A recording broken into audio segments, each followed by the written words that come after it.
Welcome everyone. Welcome to today's session. Just a minute.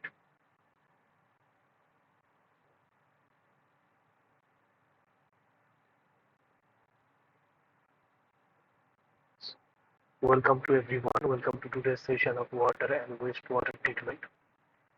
This is the NPTEL course and today is the live session day.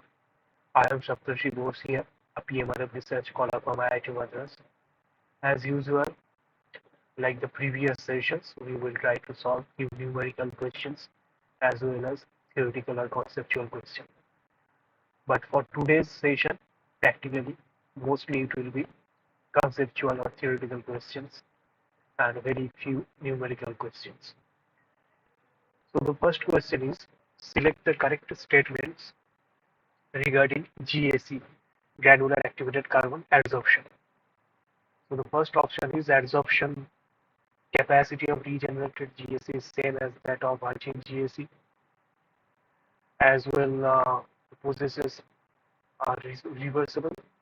Then adsorbates bound by chemisorption to a surface generally cannot be accumulated at more than one molecular layer. Then physical absorption. Adsorption is most common mechanism used for water treatment, and at the end, physical adsorption is an exothermic process, while chemisorption is an endothermic process.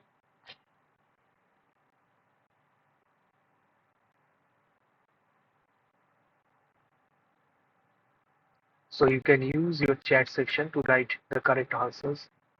Use chat section or in call message section so that I can see whether you are writing it correct or not.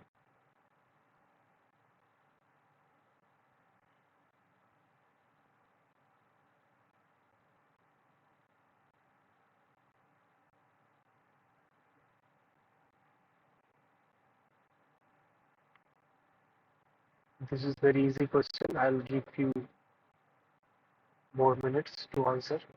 Maybe one. It was very easy question. No need to wait more.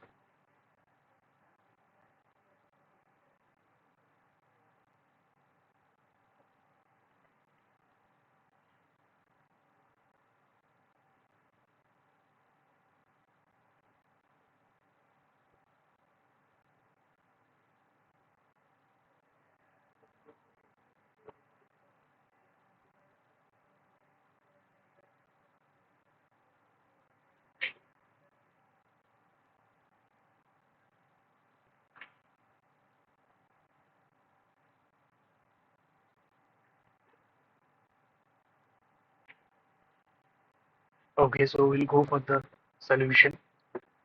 See, just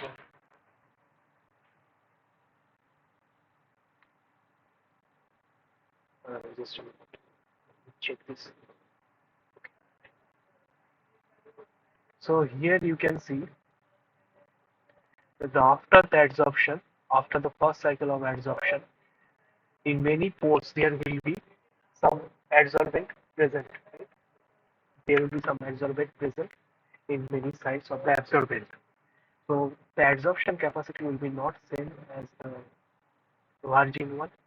So the regenerated GSC will not have the same capacity because if you regenerate also, then in some pores there will be some adsorbent left, right? So that's why it will not reach same capacity as the virgin. And the adsorbents found by chemisorption on their surface layer produce only a single molecular layer. This is correct. Only singular molecular layer is produced. So this one is correct. And the single option C, that is the physical adsorption, is the most common mechanism for water treatment. This is also true. We always try to go for this physics option. Again, we can easily regenerate the adsorbate, sorry, that is GSC in our case. And physical adsorption is an exothermic process, and case is the endothermic process. No, as a whole adsorption is a exothermic process, not an endothermic process. So this is wrong answer. So B and C are the correct statements. So the next one in context of activated carbon, what does activation refers to?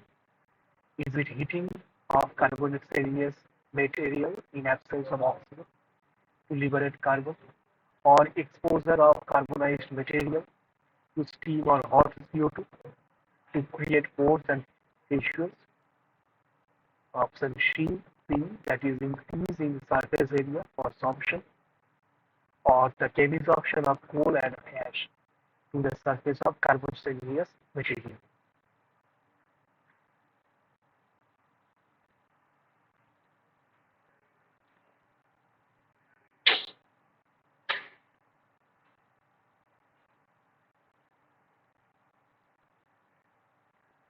So more than one options might be correct or right. So also here.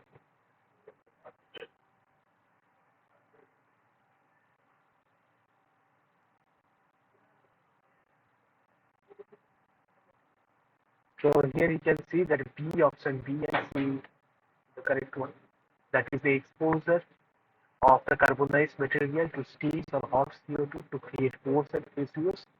This one is the correct one, and increasing the surface area for sorption. Right. So heating of the carbonaceous material in absence of oxygen to liberate carbon is not the activation process. It is wrong. We use steam or hot CO2 to create pores physically. So we need more pores on the activated carbon, and then the surface area will increase for the sorption as a result, and chemisoption of the coal and ash to the surface of the carbonaceous material. Right. So this is wrong. This is not the process of the activation of carbonaceous material. This one, the matching type of question. You need to match adsorption isotherm with the perfect relationship or the equation.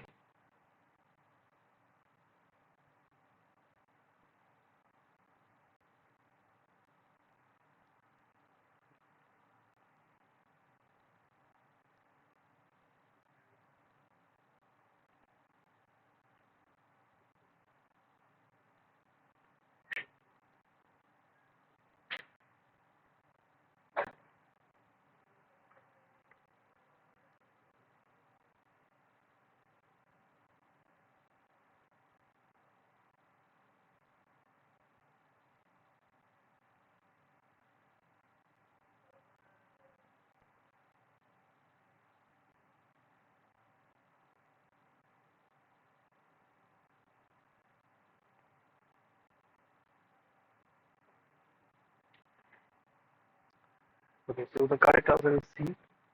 So here you can see that A, the linear isotherm, this is connected with number 2 equation. So linear isotherm is Q equals to KD.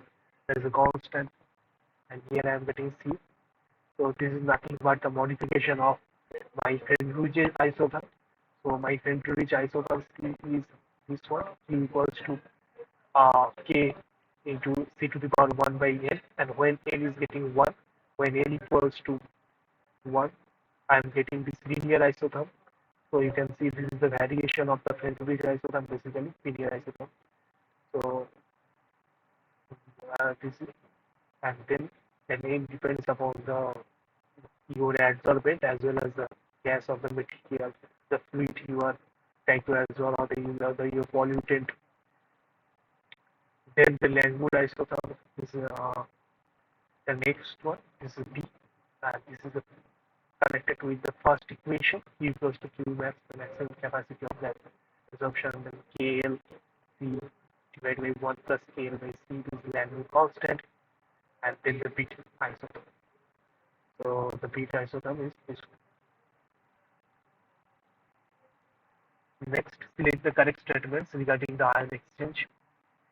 Weak acid cationic resins are relatively easily regenerated compared to the strong acid cationic resins. HCl is used as a regenerant for cationic resins.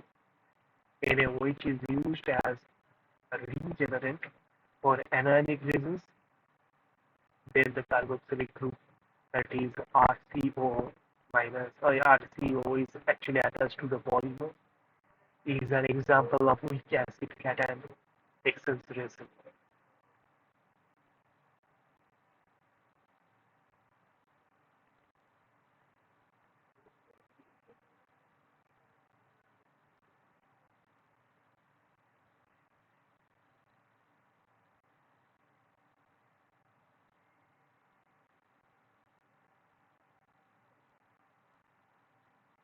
So all are correct, right?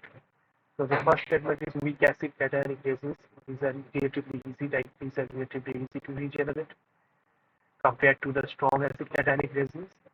And then we use HCl to regenerate the cationic resins. This H plus will replace, right, and regenerate our resin, and it will prepare for other cation removal, that is Ca2 plus, or it might be magnesium. Then NaOH is used as a degenerant for anionic resins. So this OH minus hydroxyl ion will attach to the resin and it will replace other anions if I need to remove them. Then carboxylic group, it is COO, and this R will go, right? So COO minus will be there. It's an example of weak acid cationic resin. It will exchange the cation, right?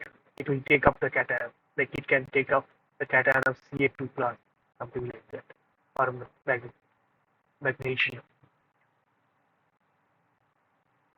Then there is a new pond constructed in a village for which you are working as an environmental engineer for water resource department. The pond receives water from all village households.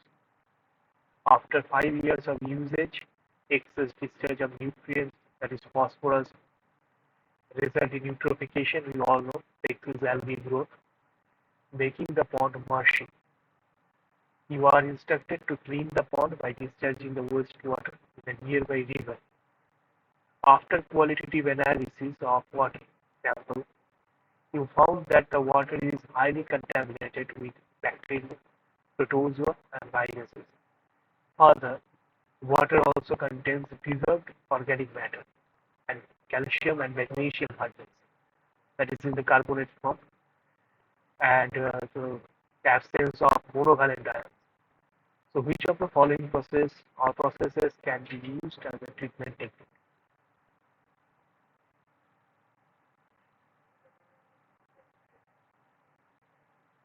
Please write your answer in the chat section or in call message section so that I can check.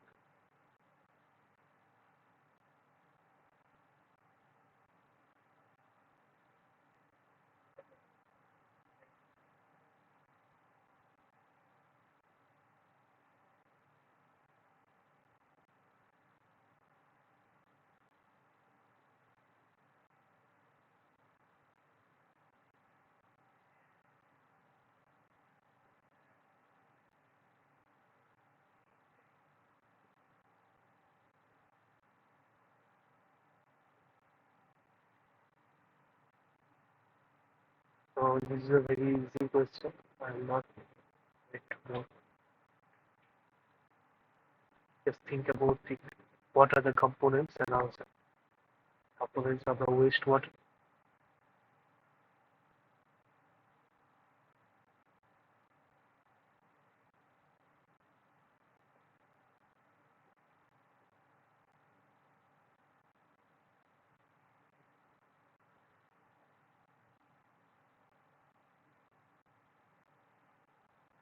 Okay.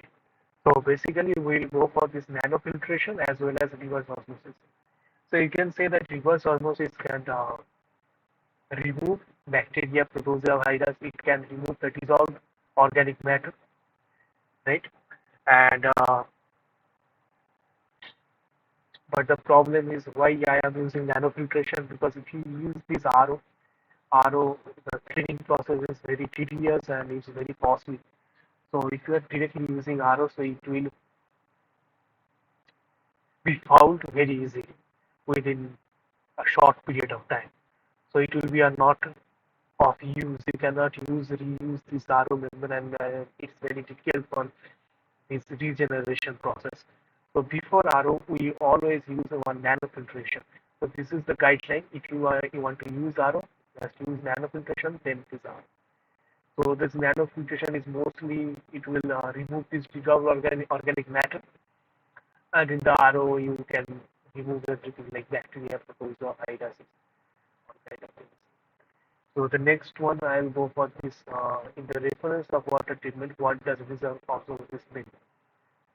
Is it a movement of water from higher salt concentration to the lower salt concentration, or it is a movement of salts from lower concentration to the higher concentration?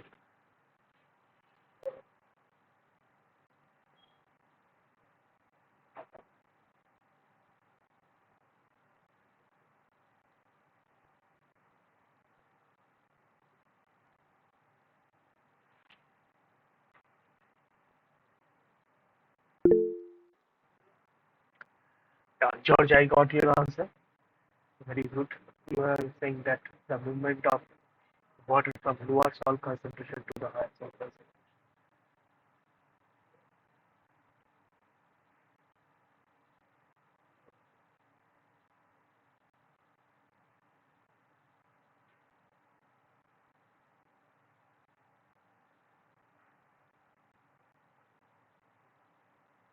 So the correct answer is C. You are correct. That is the movement of water from lower salt concentration to higher salt concentration.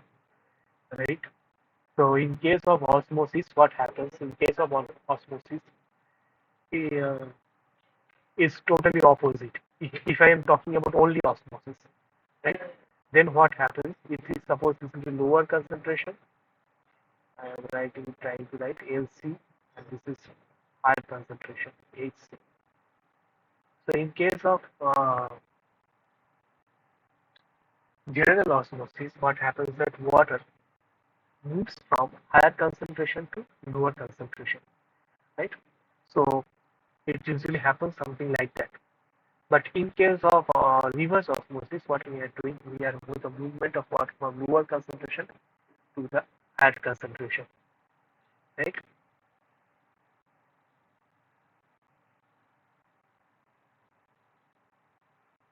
Using the pressure. We are using pressure to overcome the osmotic pressure, right?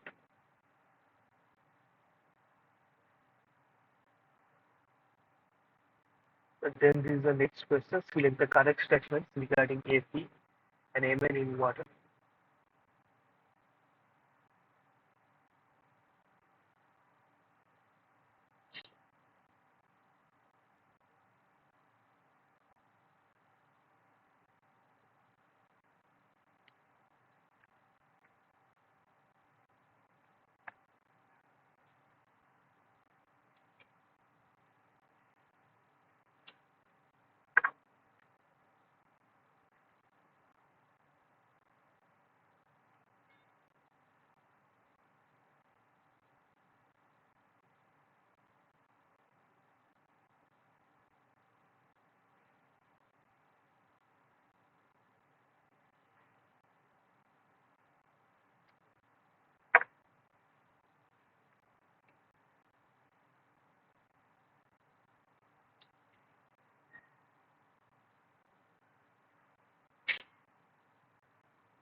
Any answer, or I'll go for the solution.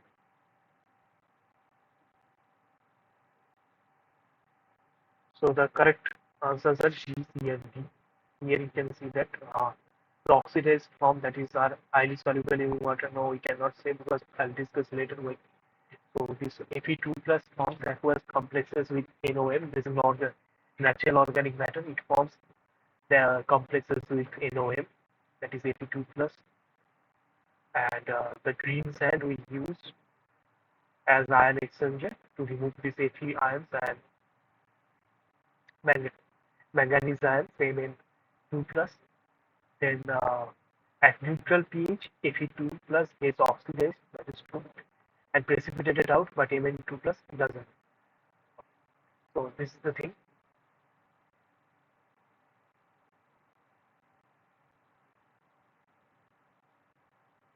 And here you can see that the Fe2 plus, when it will get oxidized, it will form the precipitation. Right? This is not soluble in water. So that's why this one is wrong.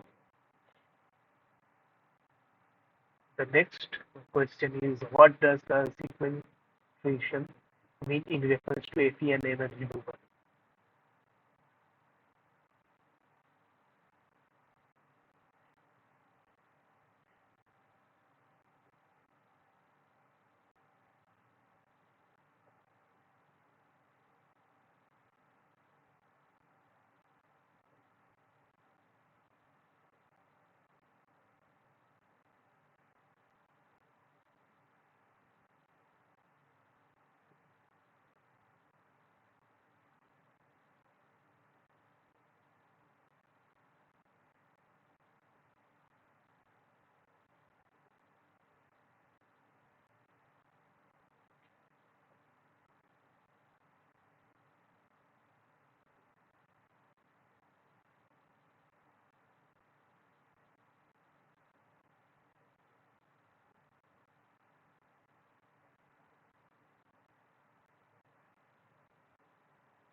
So this will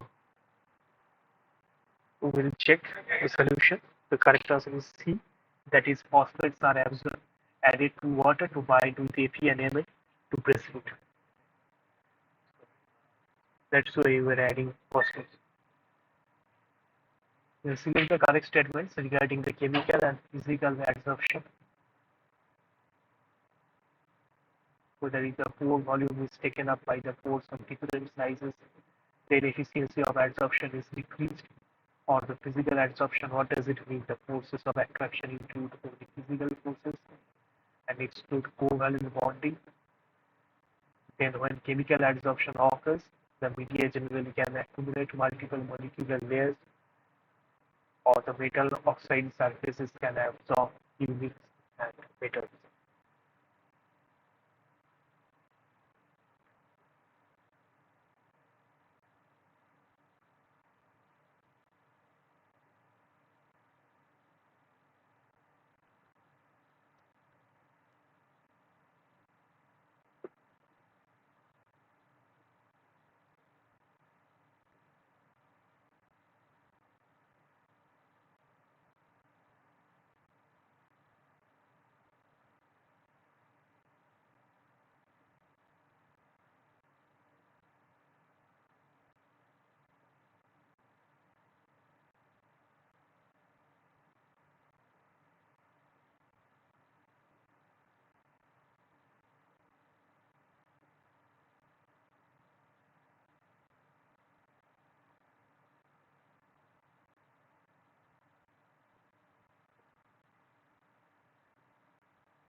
Okay, so we'll check. So the B and D options are correct. Here you can see that if the pore, it doesn't depend upon the pore sizes. If the different sizes are there, it will not affect the pore volume. So this is wrong. In the physical adsorption, is the force of attraction include only physical forces and exclude any covalent bonding, right? This is very true.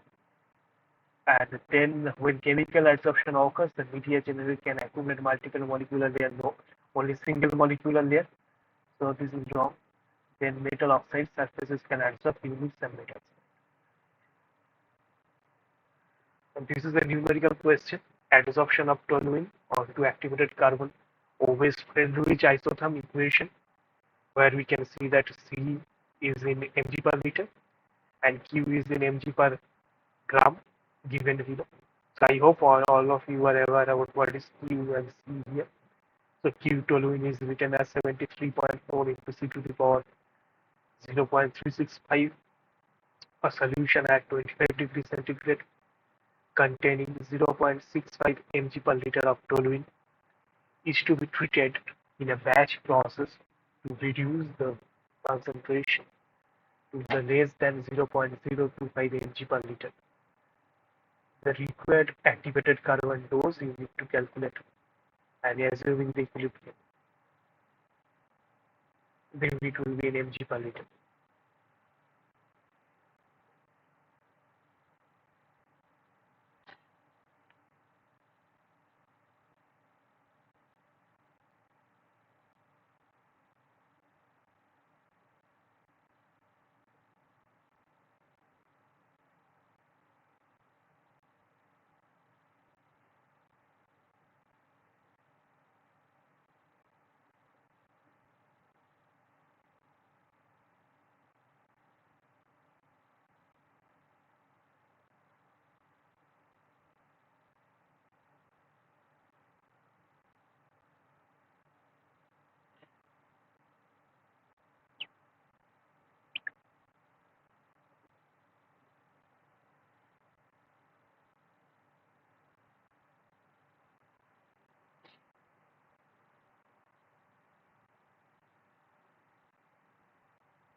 Maybe 1 more minute I will wait, then we'll go for the solution.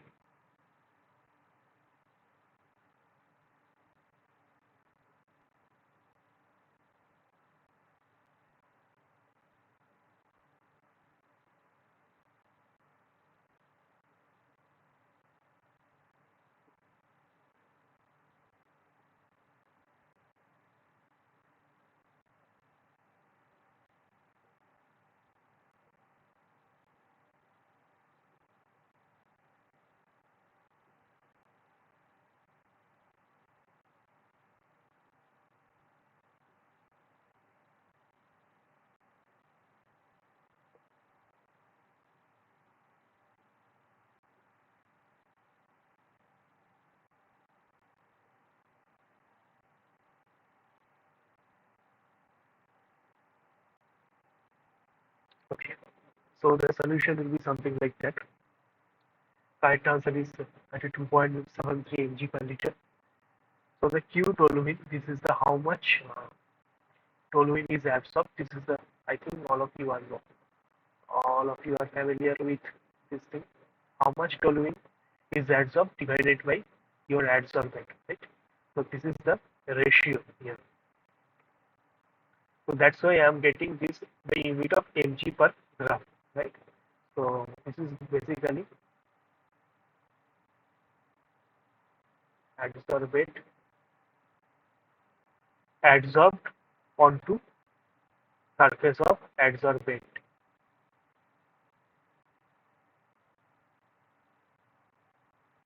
right? So suppose this is my adsorbent, and upon this I'm getting adsorbate, right?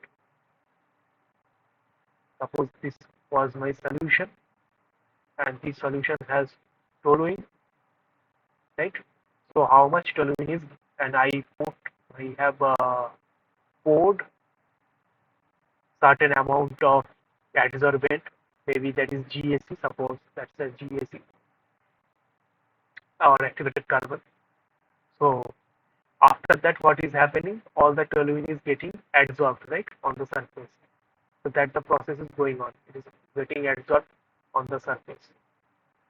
So this is the adsorbent, and this is my adsorbate, right?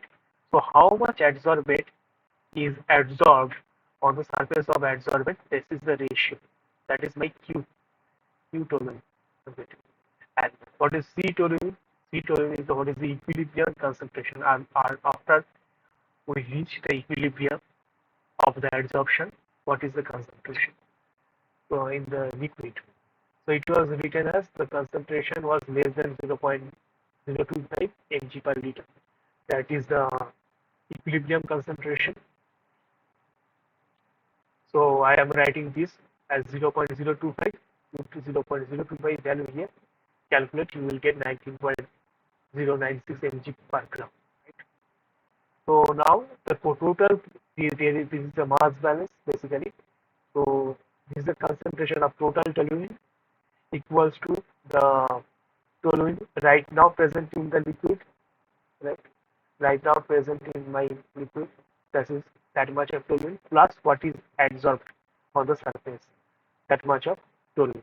So basically what I am doing here, using mass balance only.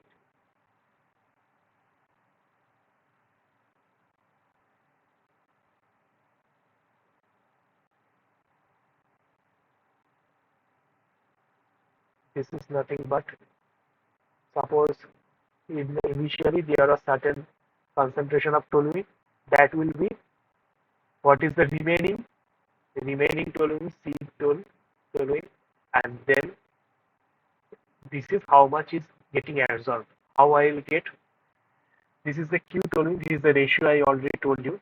This is the ratio of how much toluene has been absorbed, and this is the concentration of my activated carbon. So if you multiply with this, you will get how much toluene is getting absorbed. Right? So this was my total concentration initially 0.65, then this much is remaining 0.025, and this was my Q toluene. I got this 19.096 mg per gram multiplied with the concentration of activated carbon. So the concentration of activated carbon, how much I am getting? Yes. So if you consider this, try to calculate what is the C concentration of activated carbon. Just subtract 0.025 from 0.65, divide with 19.096, you will get, this is my concentration of activated carbon, 0.03273 gram per liter. We can convert it to mg per liter. Right. I hope this is clear for everyone. Next question. Select the correctly matched pairs regarding the causes of adsorption.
Okay. So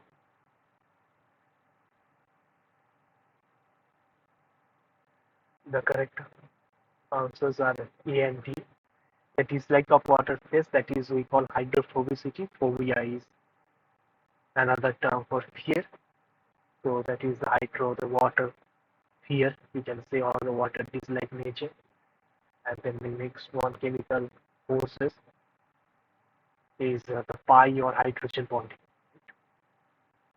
and not these van der Waals forces. Basically, this is the correct match, and this is the correct one. So that's why these two are wrong. The next one, question number 12, select the correct statements regarding ion exchange.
Okay, we'll go for the solution.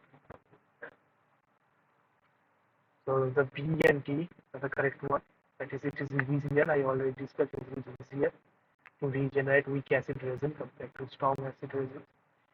And then in a resin column, if the exchange reaction begins to saturate the upper levels, this is basically very true. If the flow is from top to bottom, then upper level will saturate first, then the lower level. This is very easy one. So the next one is select the particles which are specially removed by nanofiltration process, but not by the filtration process of higher filtration or the pore size. That is AMF or UF, microfiltration or ultrafiltration.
Okay. So the answer is C, divalent and dissolved organic matter. And the next one is match the following processes with their characteristics.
So here we are getting this electrodialysis, right? So it's a process which is electrical voltage driven, not a pressure driven. So this is one is C. Then reverse osmosis, the movement of water from low salt concentration to higher salt concentration by applying pressure, right? This is true, right?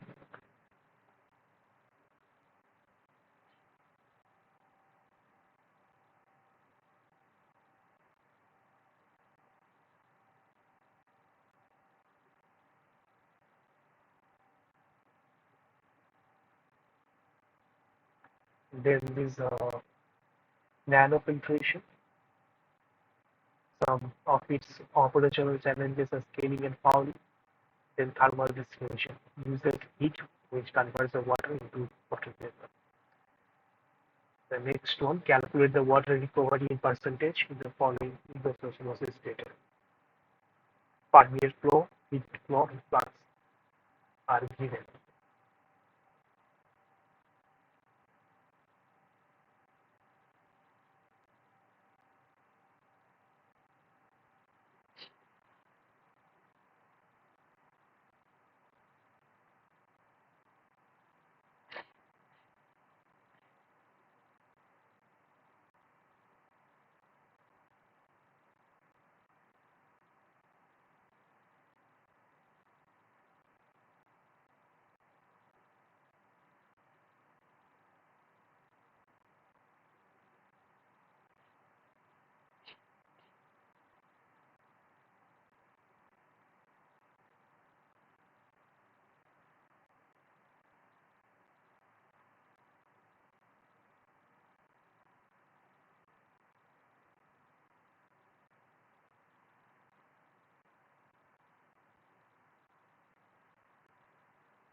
The very easy one, so no need to do it more. Just one simple division. So the water recovery can be written as permeate flow divided by feed flow. Whatever permeate I am getting is my feed, is my permeate water, treated water in the membrane process. So what is the permeate flow divided by feed flow? That much of recovery I am getting. The feed flow is total flow, how much flow is coming, and this is my feed. The, this is my feed flow, and this is my permeate flow. So if you just divide this, I'm getting 85%. That's it.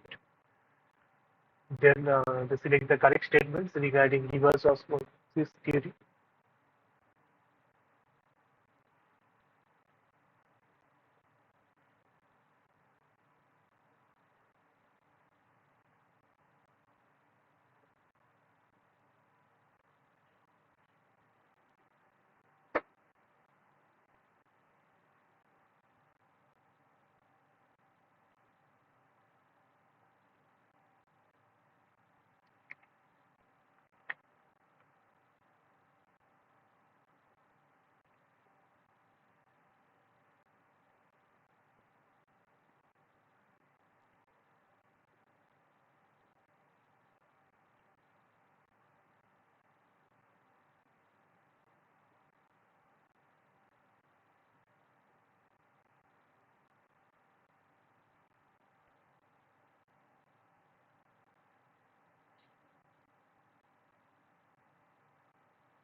Okay. So the A and C are the correct statements. The A is chemical scaling fouling occurs due to increased concentration of relevant ion. Yes, if the relevant ion concentration which I am trying to remove, that concentration is high, in that case it will scale, the chemical cell fouling will happen. So this is correct. And the solute rejection is lower for highly charged molecules but higher for larger molecules. No, because the reject if the molecules are larger, right? So the and these are the this is written as what is written as solute rejection is lower for highly charged molecules, where it doesn't much depend upon these highly charged molecules will keep the uh, low solid reaction or there is no such thing can happen. So it is not true. Right? It is basically the rejection, how much rejection you are getting. It will not be dependent upon what is the highly charged molecule or lower charged molecule. Basically, in general terms, I'm saying.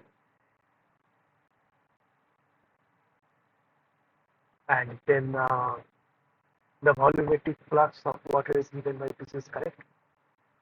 This is volumetric flux. I can write this volumetric flux JW is KW. This is the constant of permeability. I'm getting this transmembrane pressure. And this is the osmotic pressure. What is the difference between transmembrane pressure and osmotic pressure? And multiplied with my constant coefficient of water permeability or the mass transfer coefficient for a water converting system. And then membrane material is susceptible to biological degradation. No, it is not susceptible. It is not susceptible to biological degradation. And decrease with key concentration below 1 mg per liter. No, if the concentration is less than 1 mg per liter, then it is not susceptible to that chlorine. This is a question related to the iron and manganese removal, which are the ways we can use to remove manganese and iron.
Okay. So the correct answer is which one? So this one and this one. D and A. So the lime soda has softening with below pH 9.8. No, it will not remove.